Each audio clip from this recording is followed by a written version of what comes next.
warahmatullahi wabarakatuh. Halo Sobat DRPM, kembali lagi bersama podcast DRPM, obrolan Rama Sinta. Oke, Sobat DRPM, obrolan Rama Sinta adalah ruang diskusi di mana kita akan mengkaji beberapa topik berkaitan dengan riset, optimas, dan inovasi. Begitu. Baik, Sobat DRPM, perkenalkan saya Rahmania Sri Untari. Kali ini kita akan menjelajah berkaitan dengan topik riset yang berkaitan dengan inovasi pembayaran digital masa depan transaksi. Baik, Sobat DRPM, hari ini kita kedatangan tamu istimewa yang luar biasa, spesial. Nah, ini pakar penelitian UMSIDA, Sobat DRPM. Baik, selamat pagi Pak Rusli. Selamat pagi. Selamat pagi, sehat Saya Pak? manggilnya siapa, Bu? Boleh panggil kakak juga Oh, boleh. boleh ya, gitu ya. Oke, sehat? Sehat, Pak, alhamdulillah. Masya Allah. alhamdulillah. Oke. Sobat DRPM, yang perlu Sobat DRPM tahu bahwa Pak Rusli ini adalah salah satu dosen berprestasi Sobat DRPM. Tahu salah satu apa? Beliau adalah peraih hibah internal. Nah, yang secara berturut-turut nih 3 tahun terakhir kemarin dapat hibah dari Dikti juga matching fund, Matching gitu ya, fund, ya. Pak Rusli. Betul. Oke, keren sekali. Masya Allah. Oke, saya perkenalkan dulu narasumber kita hari ini. Beliau adalah kandidat doktor Masya Allah. M. Ruslia Nurmaika Eshud MAB, dosen tetap di Prodi Perbankan Syariah, Fakultas Agama Islam Universitas Muhammadiyah Sidoarjo. Oke, Pak Rusli. Gimana, Bu Oke, Ninda? kita langsung ngobrol ringan ya Pak ya, Iya. berkaitan dengan gimana sih riset-riset Pak Rusli ini dalam beberapa pekan terakhir, beberapa periode terakhir ini, Terakhir ya. gimana Bapak bisa melini masa gitu ya, Iya. melini masa konsep-konsep riset, Iya. mulai dari mungkin seingat saya tuh Pak Rusli masuknya bareng sama saya Oh, iya. kayaknya 2015 ya. Nah, mulai 16. 16 ya. Iya. 2016 sampai 2025 ini seperti Masya apa Allah. Bapak mengkonsepnya? Nah, sebelum menjawab, mungkin Iya. Pak Rusli boleh menyapa Sobat DRPM dulu? Halo, selamat pagi. Assalamualaikum warahmatullahi wabarakatuh, Sobat DRPM. Terima kasih atas undangannya, Bu Ninda. Saya panggilnya Bu Ninda ya, nggak apa ya? Oh, Brahmani aja ya. Soalnya rada keluh ini, udah kebiasaan dari dulu. Iya. Apa nih? Saya perlu memperkenalkan diri dulu Boleh, ya. perkenalkan diri dulu. Saya dosen di di Prodi Perbankan Syariah. Alhamdulillah diberi amanah oleh UMSIDA untuk mengajar di Prodi Perbankan Syariah, kayak gitu, Bu Ninda. Oke, keren. Oke Pak, kalau kita dosen itu kan kalau di luar UMSIDA, di luar Muhammadiyah itu Tridharma, ya Pak Rusli ya. Kalau kita ada Catur Dharma.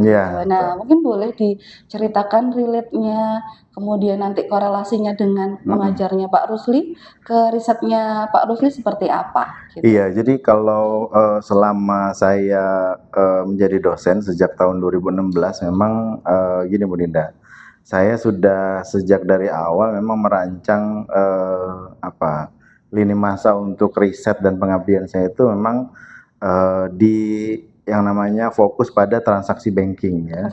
Jadi khususnya di banking atau kalau hari ini mungkin di perbankan lah gitu ya. Jadi memang fokusnya pada transaksi. Jadi kan kalau transaksi itu kan punya model ya, ada model-modelnya. Kalau dulu mungkin orang transaksi taunya pakai ATM, kemudian transfer gitu ya. Kemudian lahir electronic money kan sudah mulai bergeser, mulai dari yang awalnya server base, kemudian server base-nya mungkin awalnya di banking gitu ya, kemudian bergeser kepada tap pakai kartu gitu kan, yang nggak perlu masukin PIN, udah otomatis nanti ke ke debit sendiri, kemudian bergeser lagi.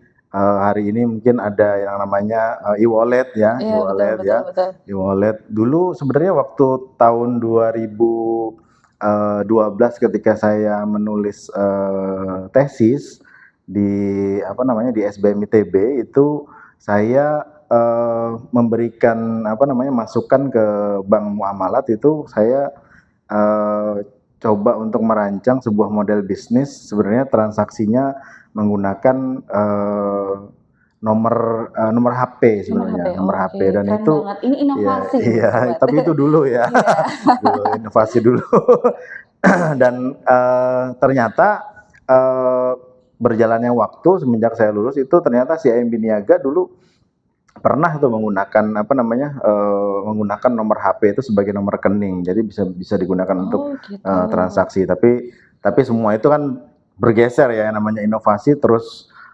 berlanjut kemudian terus mengalami perubahan-perubahan Iya, gitu jadi memang kalau bicara tentang lini masa riset saya memang sejak dari dulu fokusnya adalah di transaksi banking gitu ya transaksi dengan m-banking-nya. model-modelnya kurang lebih Oke. gitu Kalau ini Pak Rusli, mungkin saya pernah mendengar ya iya slogannya Bank Indonesia itu ya, iya yang mengatakan bahwa untuk Indonesia yang lebih baik dan merata iya gitu ya. iya Nah, ternyata transaksi ini bukan hanya apa ya, mempermudah hidup kita gitu iya ya, betul mempermudah dalam segala proses gitu ya ketika iya kita melakukan transaksi, iya tapi ternyata dari situ, nah inovasi itu kan memunculkan sebuah peluang-peluang betul yang itu menjadi sebuah tantangan iya gitu ya Pak ya. Yang betul akhirnya dari tantangan itu mungkin berikutnya adalah tantangannya kira-kira setelah Pak Rusli ini mendesain iya seperti itu, nah apakah dari sisi apa humanismenya, iya apakah ada perubahan perilaku mungkin iya dari sisi yang usernya atau iya mungkin dari hal apa ya Pak ya kalau seperti itu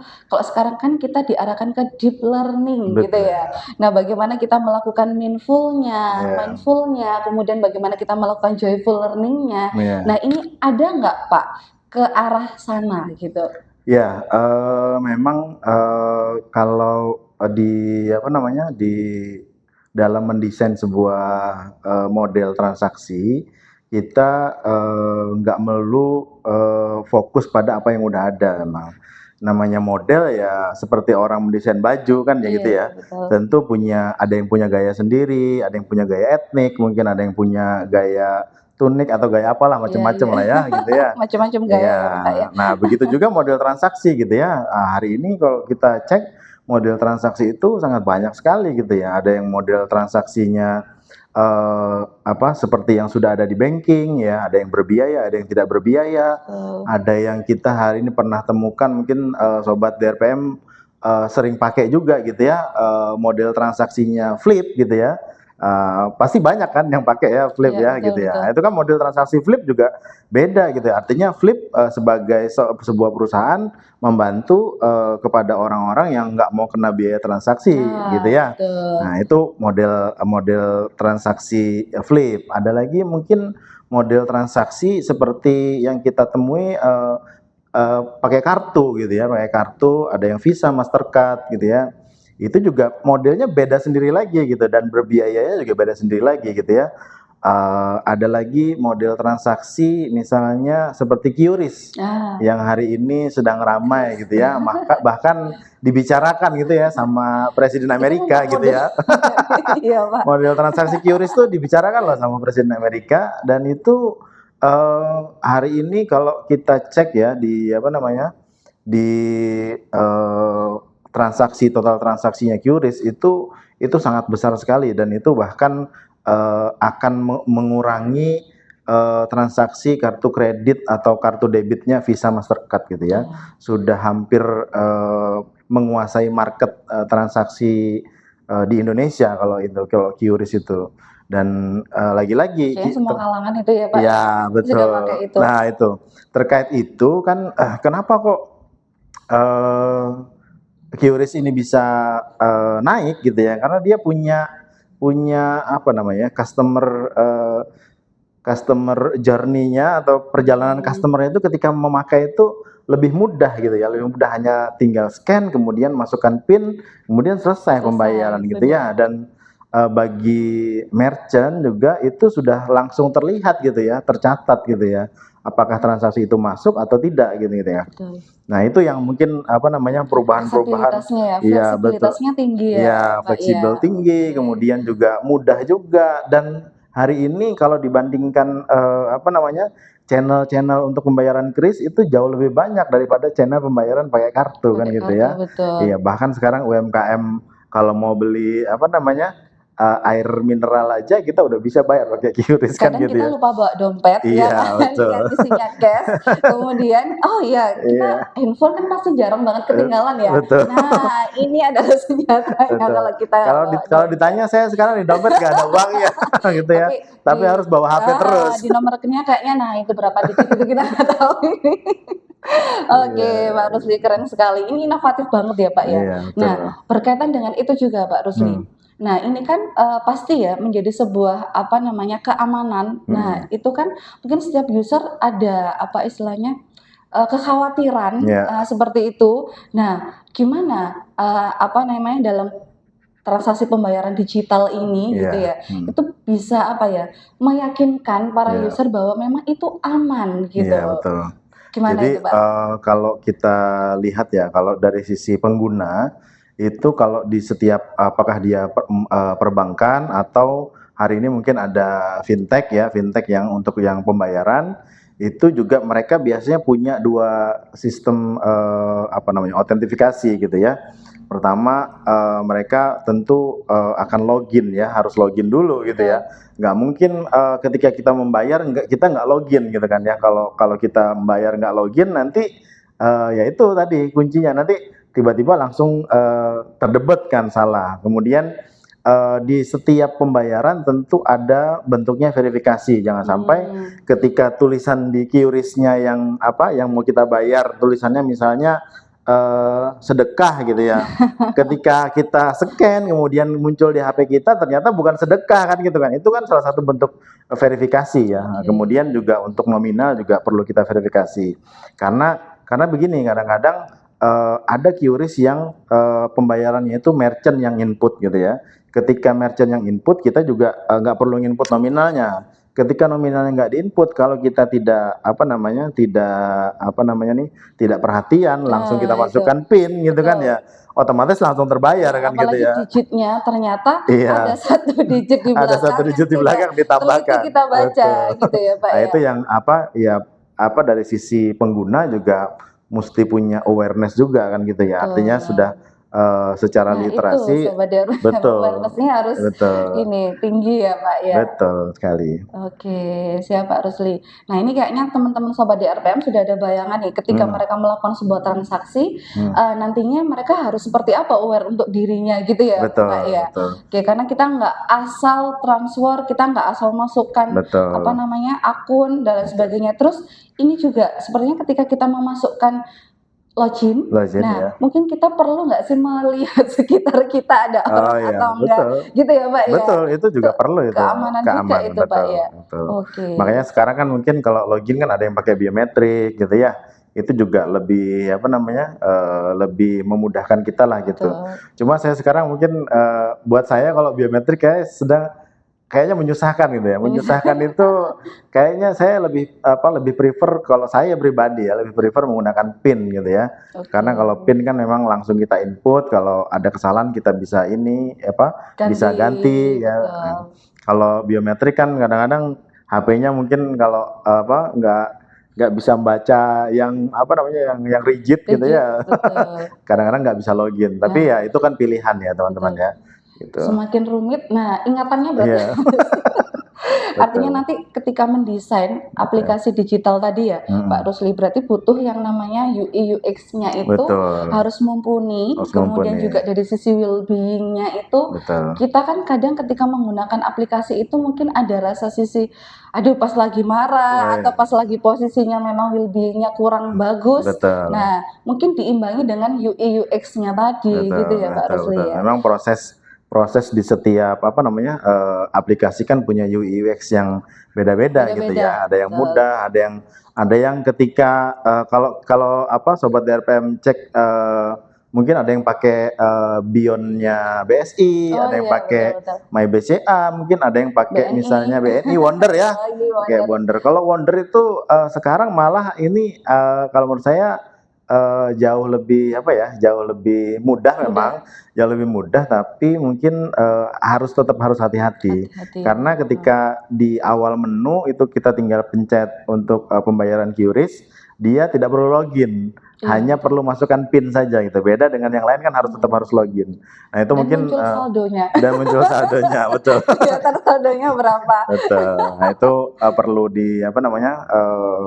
perlu diperhatikan lagi lah Iya, kalau, betul. keamanannya untuk, transaksi gitu. Ya, nih harus diperhatikan nih Sobat DRPM ketika Iya, mau bertransaksi. betul. Oke, Pak Rusli.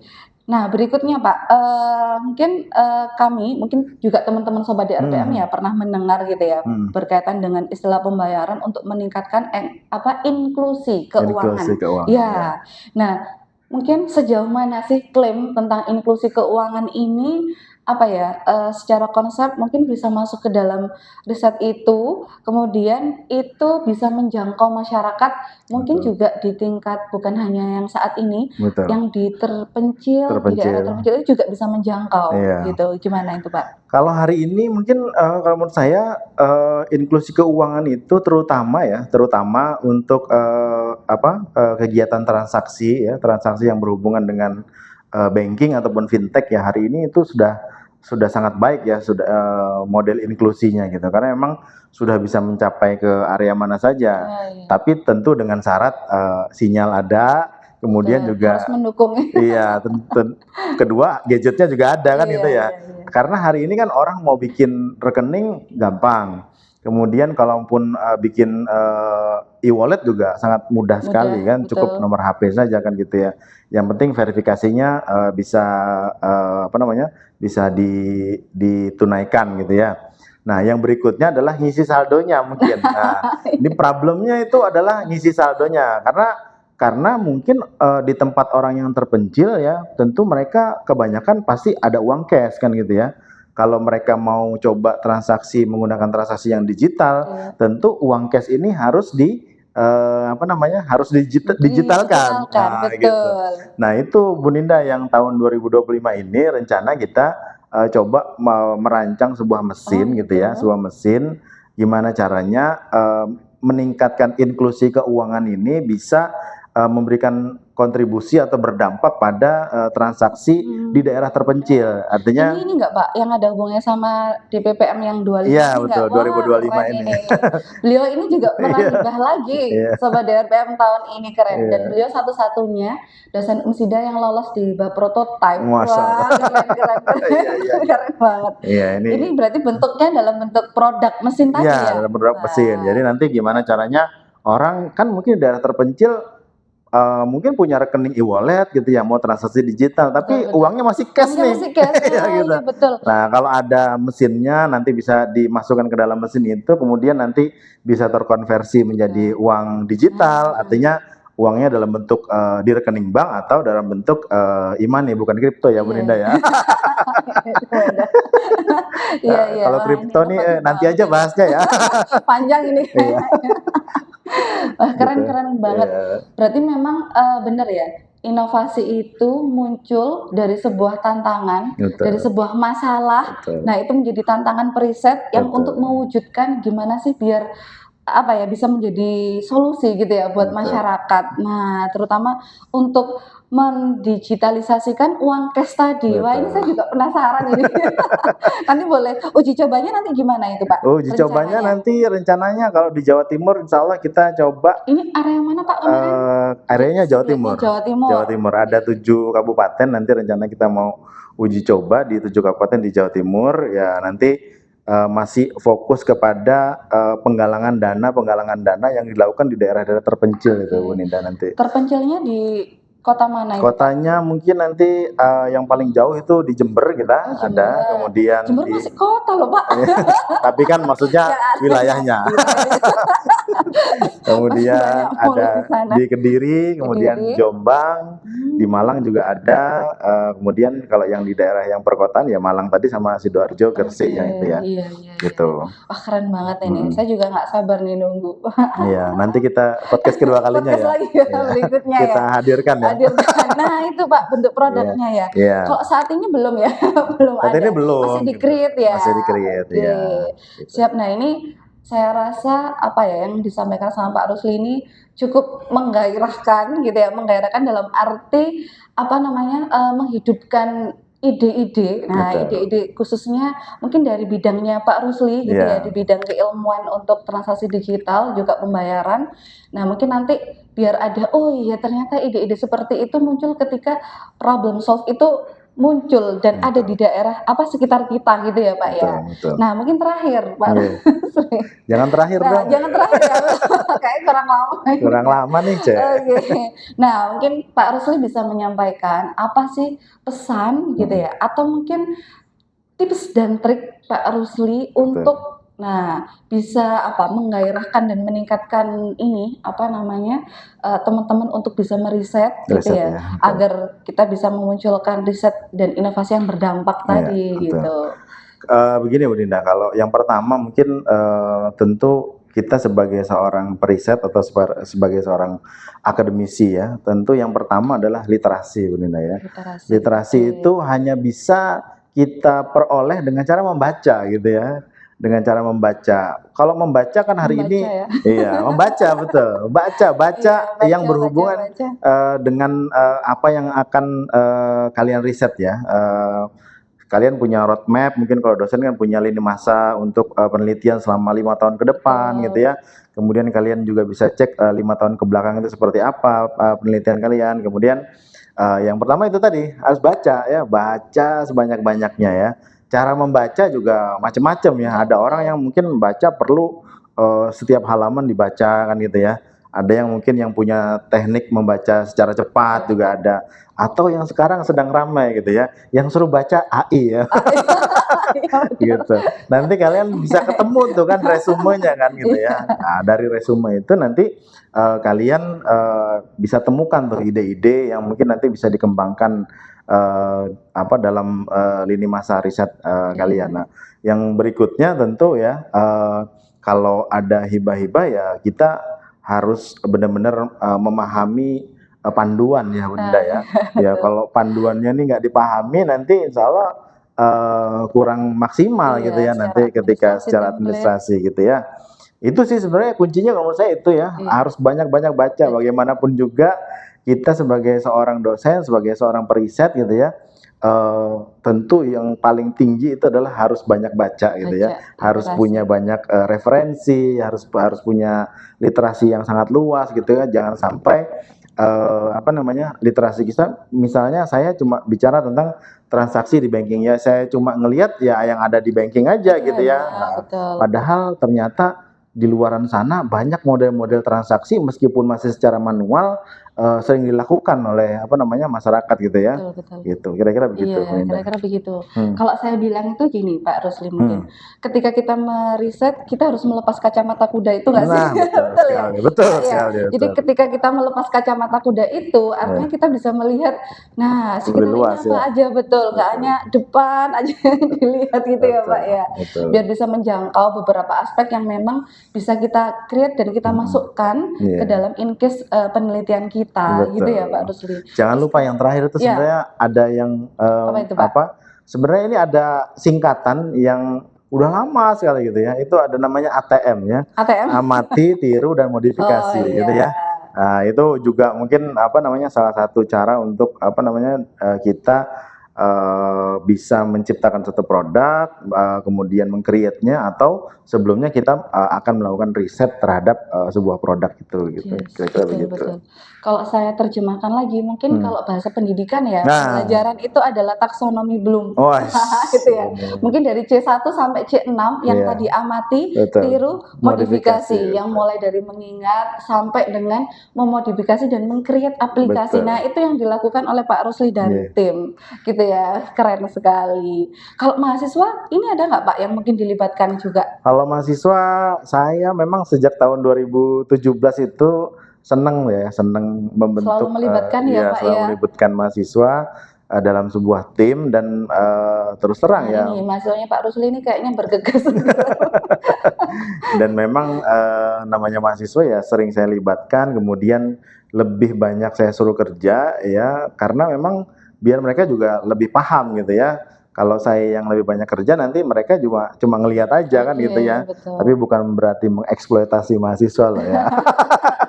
Iya, mengajak berkolaborasi Iya, betul. gitu ya, membelajarkan dalam proses Betul. student learning. Iya. Oke, Sobat DRPM, Masya Allah, ini kayaknya pada wow itu ya. Iya. Ini juga sebenarnya satu hal yang simple, tapi ternyata di situ ada satu hal atau dua hal, tiga hal yang memang sebenarnya nggak banyak kita tahu ya Pak ya, Betul. gitu.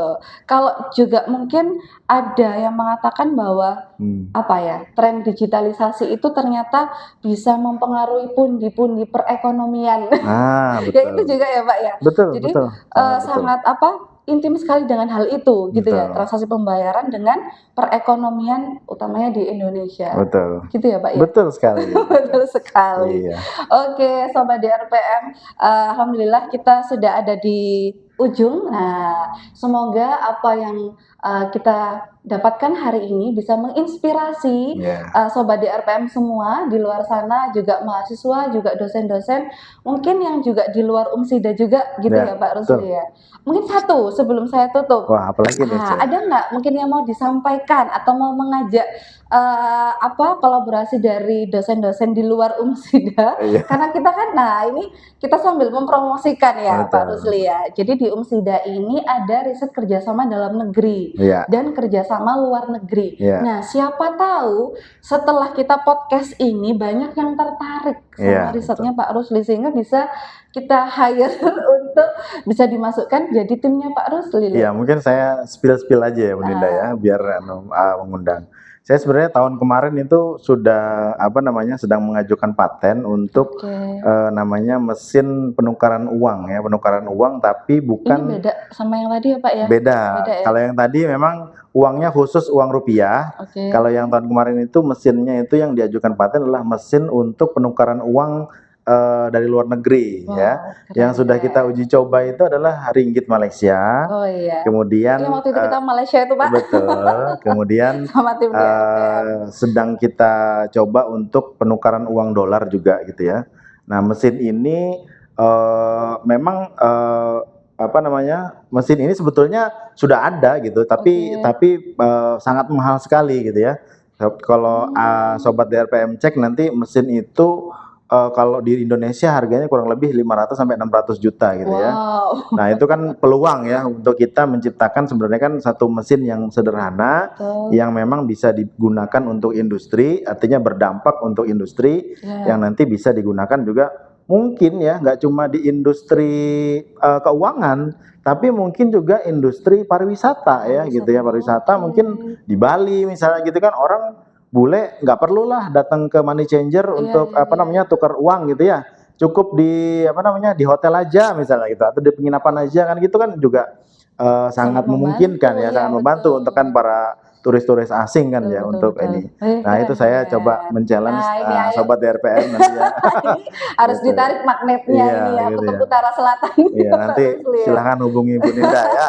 Gitu. Siap ya, kita siap menerima kolaborasi dari ini masa manapun.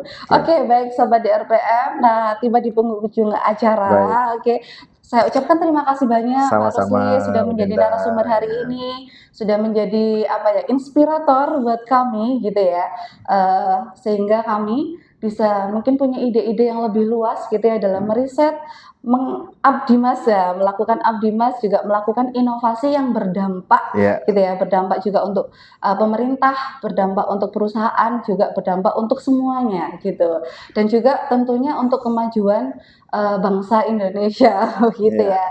Oke Sobat DRPM, sampai jumpa di podcast yang berikutnya dengan topik-topik yang lebih menarik lagi.